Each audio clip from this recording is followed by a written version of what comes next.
Hello दोस्तों, आप सभी को स्वागत है आपके अपने चैनल किरण स्टडी सेंटर पर। आज हम क्लास 10th का संस्कृत का चैप्टर 3 है आलस कथा, उसके question answer subjective question answer को देखेंगे इस वीडियो में, जो कि एग्जाम के व्यू से काफ़ी इंपॉर्टेंट है और इस चैप्टर से हर साल क्वेश्चन को पूछा जाता है। क्योंकि इस चैप्टर में इस वीडियो में हम जो कुछ भी बताएंगे इस हर साल यानी आने वाले एग्ज़ाम में 2026 के एग्ज़ाम में इसमें से एक क्वेश्चन ज़रूर रहेगा। और ये चैप्टर काफ़ी इंपॉर्टेंट है क्योंकि इस चैप्टर से काफ़ी बार पूछा जाता है और पूछने की 100% गारंटी भी हम लेते हैं, क्योंकि इस चैप्टर से आपको क्वेश्चन को पूछा जाएगा। इसलिए इस वीडियो को स्किप मत कीजिएगा, पूरा देखिएगा। चलते हैं हम लोग। पहला क्वेश्चन क्या हमारा? पहला क्वेश्चन है, बोला आलस कथा से क्या शिक्षा मिलती है। पहला क्वेश्चन है आपका, इसका बोलेगा, इसका हिंदी अनुवाद हमने इसे पहले वाले वीडियो में कर दिए हैं। इसका हिंदी अनुवाद आप लोग जाकर जरूर देख लीजिएगा उस वीडियो को, इसका हिंदी अनुवाद हमने कर दिया था। चलिए यहाँ पर देखते हैं इसका पहला क्वेश्चन क्या है। इसका पहला क्वेश्चन है, आलस कथा से क्या शिक्षा मिलती है। इसका आंसर क्या होगा तो बोलिएगा, उत्तर में होगा मैथिली कवि विद्यापति द्वारा रचित पाठ आलस कथा में आलस्यों के माध्यम से शिक्षा दी गई है कि उनका भरण पोषण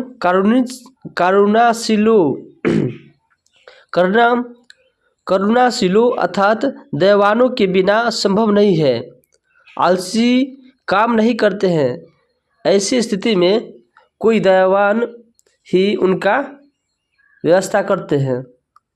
यानी कहते हैं कि जो मिथिला कवि है वो कहते हैं कि से आलसियों का कोई नहीं होता है, क्योंकि आलसियों का सिर्फ वही होता है जो दयावान व्यक्ति हो और करुणाशीलता व्यक्ति होंगे वही आलसियों को मदद करते हैं। इस प्रकार देखिए दूसरा नंबर क्वेश्चन क्या है। दूसरा नंबर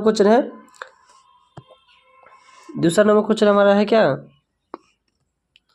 दूसरा क्वेश्चन है, आलसशाला के कर्मचारियों ने आलसियों की परीक्षा क्यों ली। इनसे क्या लिखिएगा, इनसे लिखिएगा आप लोग, आलसशाला में बहुत सारे बनावटी आलस ग्रहण कर अन्न और वस्त्र प्राप्त करने लगे, जिससे आलसशाला का खर्च बढ़ गया। अधिक खर्च को देखकर वहाँ के कर्मचारियों ने आलसियों की परीक्षा ली। इस प्रकार से आप लोग लिख सकते हैं इसका आंसर। चलिए अगला क्वेश्चन क्या है हमारा। ये तीसरा नंबर क्वेश्चन क्या है हमारा। तीसरा नंबर क्वेश्चन है, आलसशाला के कर्मचारियों ने आलसियों को आग से कैसे और क्यों निकाला। इसका आंसर लिखिएगा आप लोग। आलसशाला में बनावटी आलस ग्रहण कर लोग अन्न और वस्त्र ग्रहण करने लगे, तब वहाँ के कर्मचारियों ने आलसशाला में आग लगा दिया। वहाँ के आग को देखकर कृत्रिम मतलब क्या हुआ, कृत्रिम मतलब आलसी लोग कृत्रिम झूठा आलसी थे, क्या किए, भाग गए। वही लिखा है, कृत्रिम आलसी भाग गए, लेकिन चारों आलसी वहीं सोए रहे। शोरगुल के बाद भी चारों आलसी सोए अवस्था में बातचीत कर रहे थे। वहाँ के कर्मचारियों ने सोचा कि अगर इन्हें नहीं निकाला जाए तो ये जल जाएंगे। इसलिए आलसशाला में कर्मचारियों ने चारों आलसियों को उनके केस पकड़कर उन्हें बाहर निकाल दिया। इस टाइप से आप लोग आंसर का लिख सकते हैं। चलिए अगला क्वेश्चन क्या है हमारा। चौथा नंबर क्वेश्चन है, आलसशाला में आग लगने पर क्या हुआ। तो आंसर क्या लिखिएगा आंसर। आलसशाला में आग लगने पर सभी धूर्त आलसी तथा कृत्रिम आलस वाले भाग गए, लेकिन चार आलसी सोए हुए रह गए। जो चार आलसी थे वो क्या किए, सोए हुए रह गए।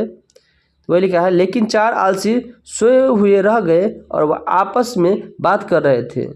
नियोगी पुरुष को दया आ गया। उन लोगों ने सोचा कि अगर इन्हें नहीं निकाला जाए तो जल जाएंगे। तब उन लोगों ने चारों आलसियों के बाल पकड़कर खींचते हुए बाहर निकाल दिए। इस प्रकार से अगला क्वेश्चन देखिए, 5वां नंबर क्वेश्चन क्या है हमारा। 5वां नंबर क्वेश्चन है, विद्यापति कौन थे, उन्होंने किस ग्रंथ की रचना की, पठित पाठ के आधार पर लिखे। इसका आंसर लिखिएगा, विद्यापति एक महान मैथिली कवि एवं लेखक थे। उन्होंने पुरुष परीक्षा नामक ग्रंथ की रचना की। संस्कृत भाषा में लिखित पुरुष परीक्षा में कथा रूप में अनेक मानवीय गुणों के महत्व का वर्णन है तथा दोष के निराकरण के लिए शिक्षा दी गई है। विद्यापति लोकप्रिय मैथिली कवि थे। ये संस्कृत ग्रंथों के रचयिता थे। इनकी ख्याति मैथिली विषयों के साथ संस्कृत विषयों में अत्यधिक थी। इस टाइप से आप लोग इसका आंसर लिख सकते हैं। चलिए अगला क्वेश्चन क्या है हमारा, अगला क्वेश्चन हमारा क्या है, तो अगला क्वेश्चन है, आलस कथा को क्या संदेश है। या इसको इस प्रकार से पूछता है, आलस कथा पाठ में किस पर चर्चा की गई है। इस टाइप से क्वेश्चन पूछता है, तो आप लोग आंसर इसका लिखिएगा। आलस कथा का संदेश है कि आलस्य एक महान रोग है। जीवन में विकास के लिए व्यक्ति का कर्मठ होना अत्यावश्यक है। आलस्य शरीर में रहने वाला महान शत्रु है, जिससे अपना परिवार का और समाज का विनाश अवश्य ही होता है। यानी आलस करने से अपने परिवार और समाज का भी विनाश कर लेते हैं, इसलिए हमें आलसी नहीं करना चाहिए। इस प्रकार 6 नंबर क्वेश्चन देखिए हो गया। अब 7वां नंबर क्वेश्चन पर आते हैं। 7वां नंबर क्वेश्चन क्या है हमारा, 7वां क्वेश्चन है, आलस कथा पाठ का 5 वाक्यों में परिचय दे। 5 वाक्यों में परिचय इसका देना है, तो आप लिखिए, यह पाठ विद्यापति द्वारा रचित पुरुष परीक्षा नामक ग्रंथ से संकलित है। एक उपदेशात्मक लघु कथा है। विद्यापति ने मैथिली,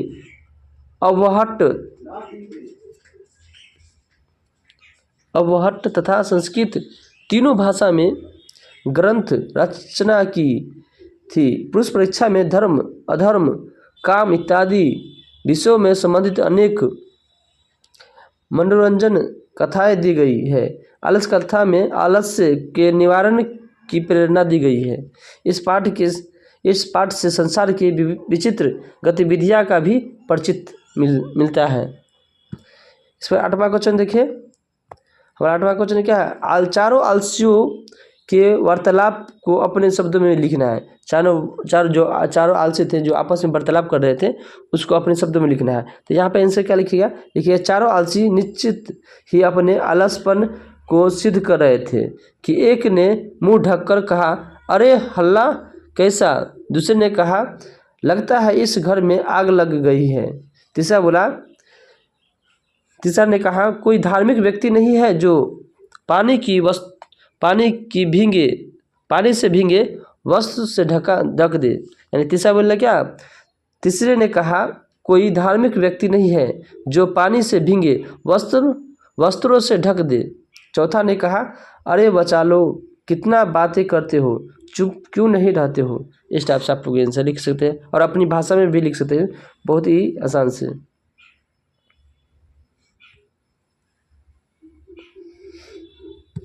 9वां नंबर क्वेश्चन देखिए क्या है, विद्यापति कौन थे, उन्होंने किस ग्रंथ की रचना की तथा आलस कथा में किसकी कहानी है। 6 वाक्य में लिखना है इसको। तो लिखिएगा, विद्यापति एक महान मैथिली कवि थे एवं लेखक थे। उन्होंने पुरुष परीक्षा नामक ग्रंथ की रचना की। संस्कृत भाषा में लिखित पुरुष परीक्षा में कथा रूप में अनेक मानवीय गुणों के महत्व का वर्णन है। दोष के निवारण के लिए शिक्षा दी गई है कि विद्यापति एक लोकप्रिय मैथिली कवि थे। ये संस्कृत ग्रंथों के रचयिता थे। इनकी ख्याति संस्कृत विषयों में अत्यधिक थी। इस टाइप से आप लोग इसका आंसर लिख सकते हैं। आशा करते हैं ये वीडियो आपको पसंद आया होगा। वीडियो पसंद आया तो वीडियो को लाइक कीजिए, कमेंट कीजिए, शेयर कीजिए। वीडियो को देखने के लिए आप सभी को धन्यवाद।